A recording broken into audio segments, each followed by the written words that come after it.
Hi, everybody. Welcome to DocTalk. I'm Dr. Erin Knopf, and I am joined by one of my favorite therapists, very, and maybe favorite people, let's be honest. Bobbie Arthur is an LCSW, and today we are going to talk about values. And I'm curious, what or how do you define a value when you're working with someone or even for yourself? Thanks, Erin. Values are something that I pay attention to all the time.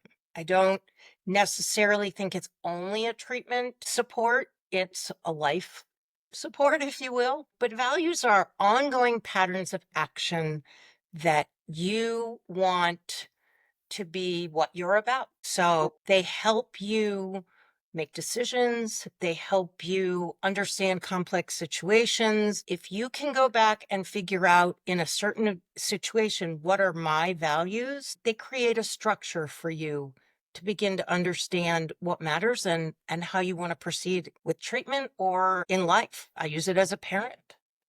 Yeah, it feels like that missing secret sauce of identity formation. People are so accustomed in their adolescence and adult years defining themselves based off of gender, sexuality, community involvement, religious affiliation, career choices, or career paths. And there isn't as much guidance that I recall growing up with around values. And in an age where we often are using the language, what is authentically me? How can I be more authentic? How do I create boundaries? How do I protect myself? I mean, what you're saying is really values, and your value connection is what creates the clear roadmap to defining all of that. Absolutely. Absolutely. And those things that you're discussing, like work and other ways we define ourselves, sometimes live in the foreground. And then I think our values live in the background and we need to bring them forward.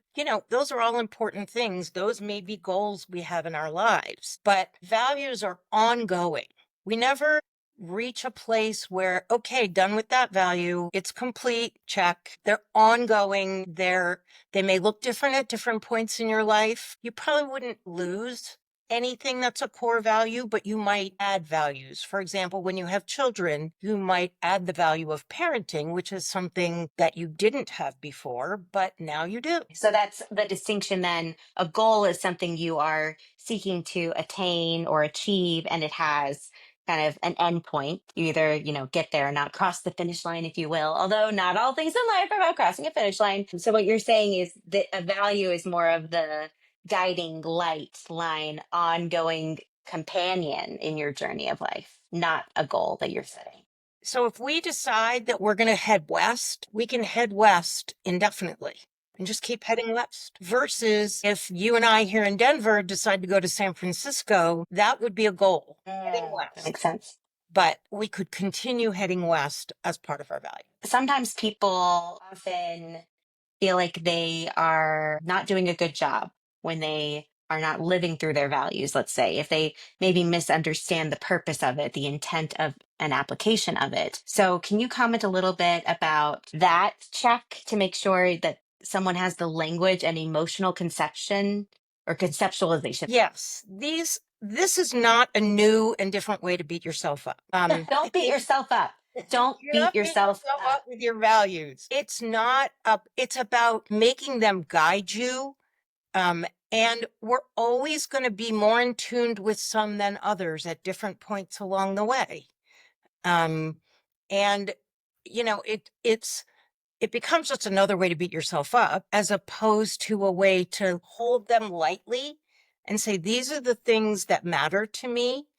And I'm going to keep them in the forefront of my mind as I move through, make decisions, have conversations with people, raise my children, choose my work. You can't really fail at your values. It doesn't work. So if I say that I value integrity and honesty, and I let someone down because I was not dependable or reliable in completing something, that is not a example of failing at values. It's actually me recognizing, oh, because my value is integrity, I know I want to do that better next time. Is that how you would kind of shape through that? When you let someone down, you feel it, I right? do. I Feel it right do. here. And The people pleasing side of me feels it so hard. no doubt. And so that tells you, wow, I just did something that doesn't align with my values. It's a really great indicator for us. It's something we tend to ignore, and maybe try to make up for or fix. Or there will be times in our lives that we either accidentally or in other ways do things that don't match. But it's an important process to be able to think through it. Like if you have the value of independence and you have the value of family, and you can't decide, should I move across the country or should I stay home with my family? They're both really important values. Yeah, how do you reconcile How do the you reconcile? opposing or not necessarily opposing? Because in those two instances, there are ways of bringing them together, but it could feel like for a certain decision, they might be opposing. And so generally when you're feeling that kind of conflict, it's because your values are in conflict or you're being asked to go in a direction that doesn't line up with your values. So I love this initial setup because I know most people who are human in the world and have lived longer than a second know what that feels like to feel uncomfortable at a decision point or feel uncomfortable in an outcome. Especially as a parent right now of toddlers, it's amazing how much is emphasized. Do not focus on fixing things for your kids. Do not focus on making your kids happy because ultimately you're doing a disservice to them. And it's not that every parent for my generation did that, but there is this concept of let's ignore, put aside negative feelings and prioritize positive feelings. That's what is successful. You need to be happy in your life. Whatever makes you happy, honey. That's, a huge answer. Like make choices around what makes you happy. And it sounds like you're saying, actually, this is not about making choices to make yourself happy. It actually sounds like pay attention to what is uncomfortable and makes you maybe unhappy because there's a wealth of information lying under the surface. Absolutely. So making the value choice is not always the easier choice, or we'd be doing it all the time. Totally. Or it's not always the more comfortable choice because values are very personal. And when you care about something, really, really care about something, you put yourself in the path of pain. As humans, we are, that's how we get here. We are supposed to feel pain and discomfort as part of our lives. That it goes along with joy and happiness and fulfillment. When you cut off the part of you that doesn't want to feel pain, you also cut the other part off. So you are shortchanging your overall breadth of experience Correct. emotionally. You can't you can't have real joy and real value without some pain. And we have gotten to a place where I think so much of what we do is about pain and avoiding pain. And eating disorder is about managing pain. I don't want to feel the feelings I'm feeling, so I will use my eating disorder, and therefore I can avoid pain. And at the same time, I avoid joy. I avoid the things that matter to me.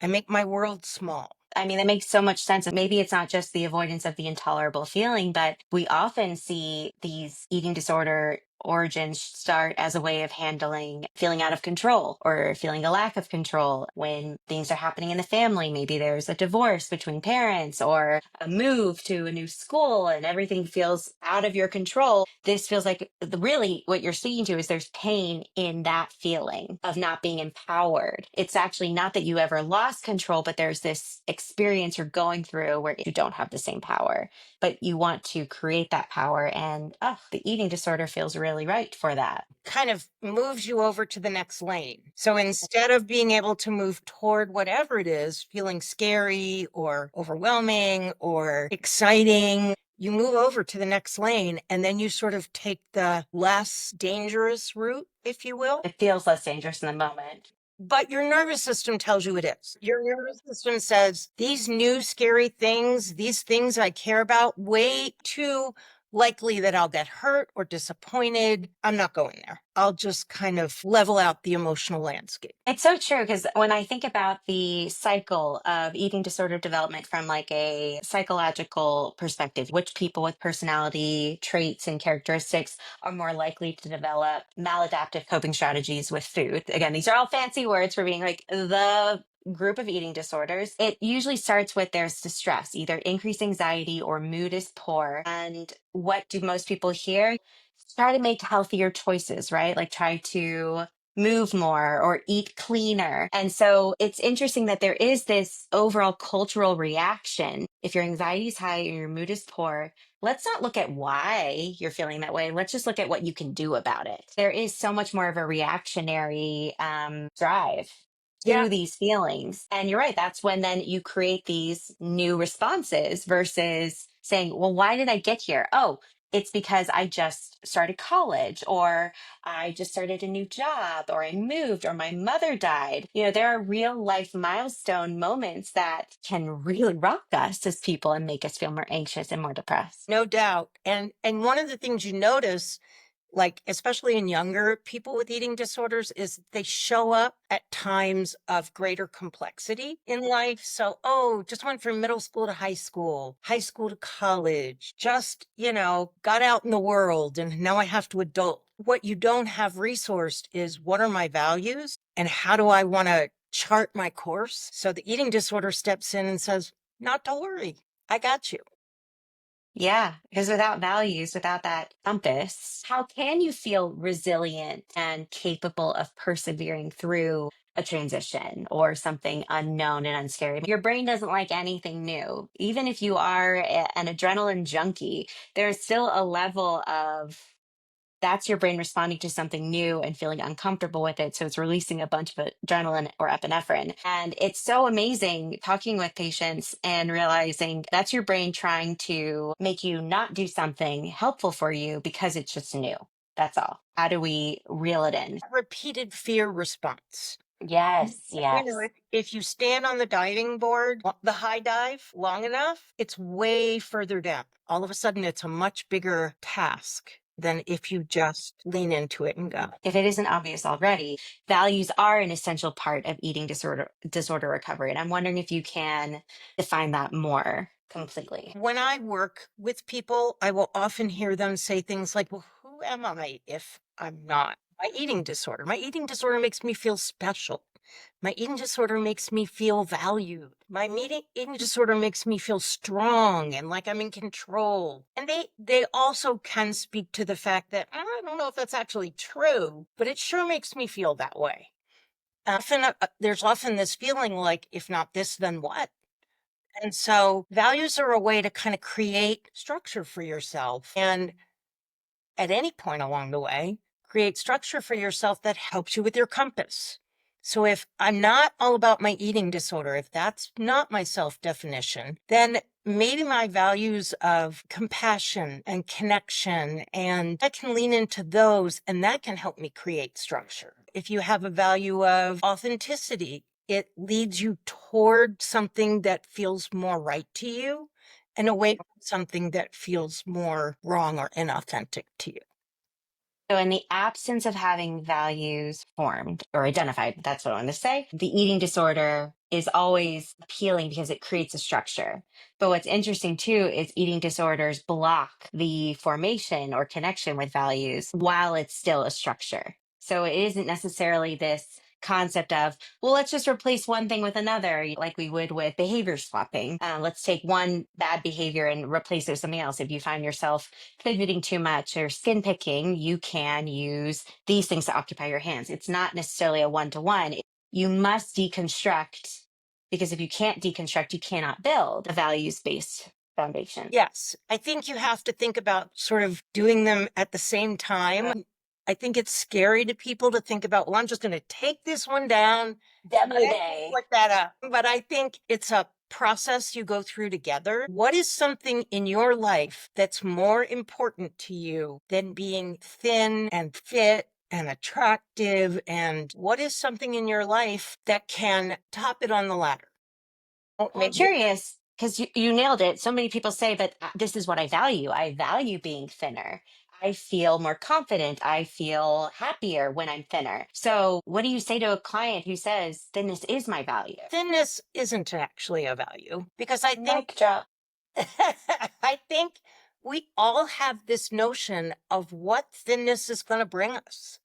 Is it going to make me popular or happy or successful or valued or loved? I mean, it's a complicated kind of piece to unravel, but that's the front door. That's what you see as the gateway to happiness or acceptance or love. And what you also discover, I think, with people who have eating disorders is their weight goes down. They don't feel those things. So it must be that their weight's not low enough. It must be they didn't get where they thought they were supposed to be. And so it has to go lower. And because there isn't any real substance to that idea, what's going to make us feel gratified and have full lives is living life in connection with our values. Yeah. It's hard not to have this connection now of really recognizing if someone, and we know so many people do, see these positive or desired outcomes in their life through the lens of thinness, it really is speaking to the unconscious, implicit negative bias against fatness and anti fatness as a whole. Because if you think thinness gives you those things that every human being wants, deserves, seeks, then that means you don't believe that it's possible for anyone in a larger body to have that. And maybe you yourself have your own level of anti fatness and rejection of others in larger bodies. Perhaps. Again, I'm not claiming everyone is anti fat, but it is part of the work now. If someone says, I value thinness, can't have this conversation about values without really deconstructing some other biases, I would think. I think it's really complicated. You're absolutely right. I can't even begin to separate what lives out in our society and what lives inside here and messages I got growing up, or when this random person said this thing to me that offended or upset me. Those all kind of shape our beliefs. And it's really a scary thing to say to people, you know what, maybe we could separate your worth from your body. Oh my gosh, yeah. And they're like, no, I don't think so. I no, I don't even know if I want you to. Right? I mean, and it is hard from a historical context to expect people to evolve so quickly because for millennia, humans have been, valued, different use of the word there, and seemed deemed worthy based off of traits, characteristics, abilities. So again, the physicality gets wrapped into that. And now I'm on a whole other soapbox. So coming back again. We can go in so many directions. I feel like this is one of the most valuable tools in treatment.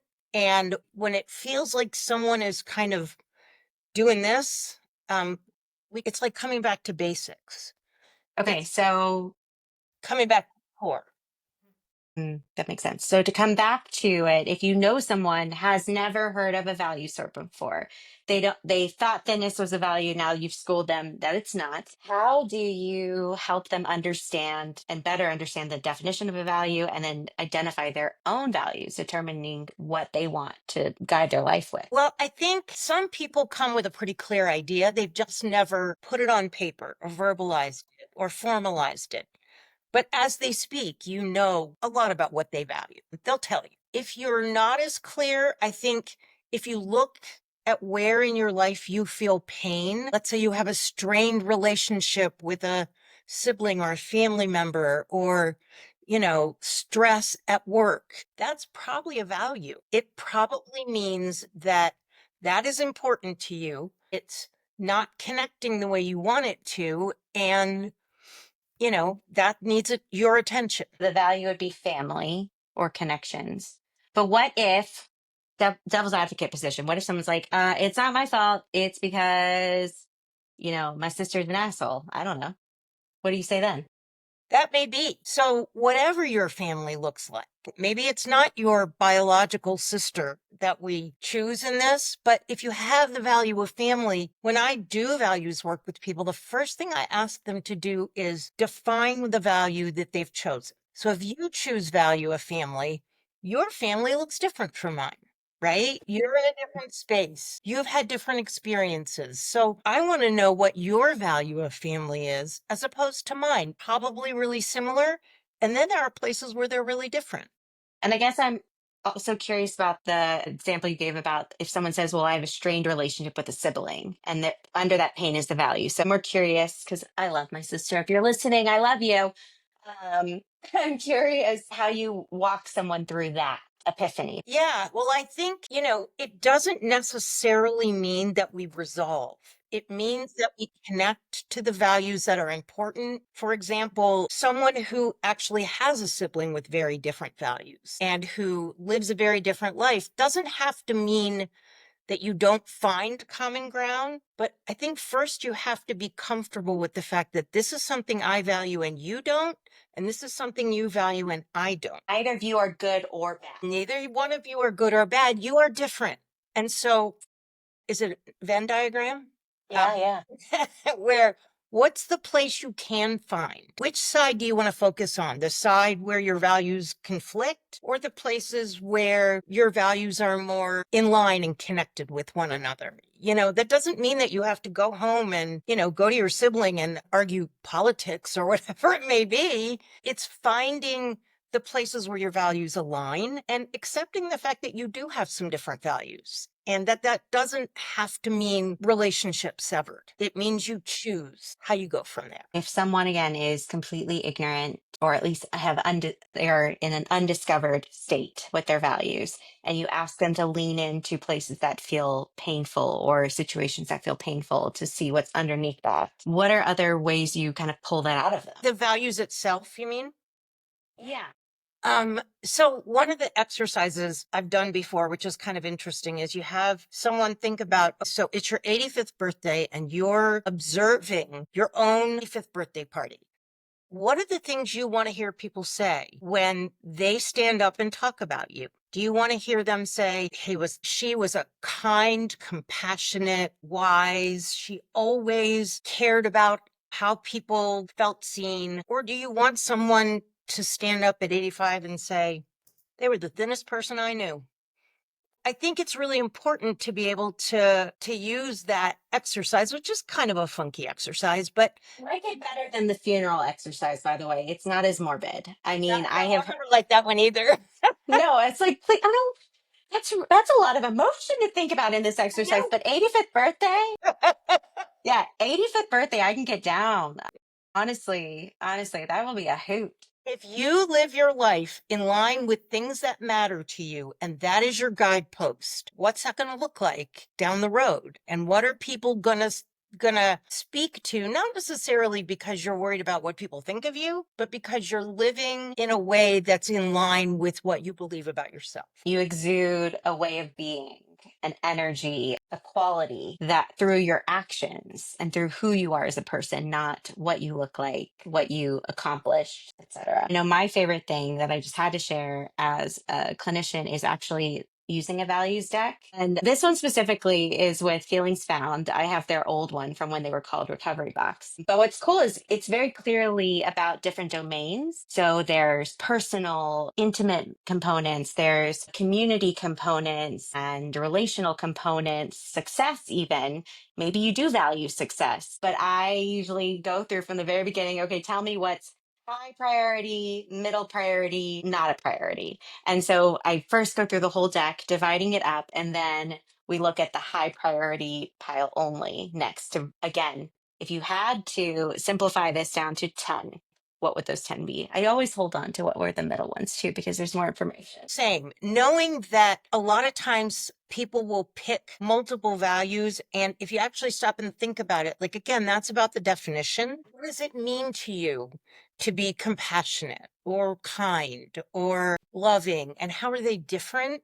And so if you were showing up with compassion or kindness or love, what's the behavior I would observe? Which is a really important part of this, because values aren't that useful if they're just theoretical nothings. They have to have action behind them. You have to know what it looks like to live your value, not just have it in your back pocket, but to be able to say, when I make an effort to go visit my aging grandmother every single Sunday. It's not always convenient and it's not always what I feel like doing that day, but it's so important to me. She's important to me. Family is important to me. Compassion is important. So I am living in the service of that value in that moment. What does it look like? If your value is spirituality, does that mean that you go to a church or a temple, or does that mean that you go out in nature? or go to a yoga class Meditate. or yep, or just, lie on the floor and be. Think we have to know what it looks like for us, or it's very, very hard. You can't go someplace that you haven't identified. So I feel like the action part of this is one of the most important parts. You have to know what it looks like when you're living that value, or else Makes you so don't know much what to sense. do. You don't know Totally. how to enact it. We all have the risk of decision fatigue. This already makes it a lot easier to really have a clear litmus test of what to do and when to do it, truly. And what Yes. I like most about this, and I know you and I have talked about this so much, is this is really the root of individualized care. The concept of eating disorder care has historically been protocolized, manualized, institutionalized, but really it's about humans helping humans. And how do you help a human create a life worth living in recovery? It's by helping them define what that life looks like. It's not And my yeah, values that matter. It's your values that matter. And I have to guide you in that direction, even if it's a place you've never let yourself go. And it's not like I just do values once and we're done. They come up repeatedly in decision making. Where's it hitting you? Well, I don't feel aligned with my employer in these ways. Okay, so let's look at those values and how you want to move toward or away or what you want to do with that. So it's an ongoing piece that comes up multiple times in the therapeutic process. love it. Well, thank you so much for joining. A Thank pleasure as you. always. Hopefully, we'll have you back for another one. But this has been Doc Talk. Check out more Doc Talks on our YouTube channel and our community as well. We hope to see you there.